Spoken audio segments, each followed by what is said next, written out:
पश्चिम बंगाल की सीएम ममता बनर्जी की चुनौती को लेकर केंद्रीय मंत्री रामदास अठावले ने कहा कि एसआईआर एक संवैधानिक प्रक्रिया है, इसको लेकर परेशान नहीं होना चाहिए। देखिए कोमल शर्मा की रिपोर्ट। एसआईआर को लेकर के जहां कांग्रेस दिल्ली में एक बड़ी रैली करने की तैयारी कर रही है, ममता बनर्जी भी सीधा सीधा बीजेपी को धमकी देती हुई नजर आ रही है और चुनाव आयोग पर भी आरोप लगा रही है। बात करने के लिए हमारे साथ केंद्रीय मंत्री रामदास अठावले जी हैं। सर, सबसे पहले तो ये कि ममता बनर्जी ने ये कहा है, सीधी सीधी धमकी दी है कि अगर बंगाल में आकर के मुझे छेड़ा, मुझे कुछ किया तो फिर मैं पूरे देश को हिला दूंगी।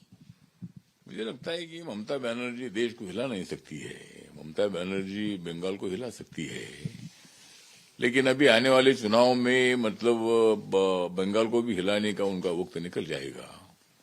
वहां बीजेपी और एनडीए वहां मतलब ममता बनर्जी और बंगाल को हिलाएगी। तो इसलिए मुझे लगता है कि भाई धमकी देना ठीक नहीं है, और इलेक्शन कमीशन का और बीजेपी का कोई संबंध नहीं है। इलेक्शन कमीशन का और सरकार का भी कोई संबंध नहीं है। इलेक्शन कमीशन एक इंडिपेंडेंट बॉडी है, और जो वोटर्स है, जो अपने भारत के नागरिक है, उनको वोट देने का अधिकार है। जो यहाँ बोगस नाम लगाकर अगर कोई लोग यहाँ वोटिंग करता होगा तो ये ठीक नहीं है। इसीलिए इलेक्शन कमीशन ने मतलब वो पूरे जहाँ जहाँ इलेक्शन है वहाँ पूरी लिस्ट जो है लिस्ट ठीक ठाक करने का निर्णय लिया है।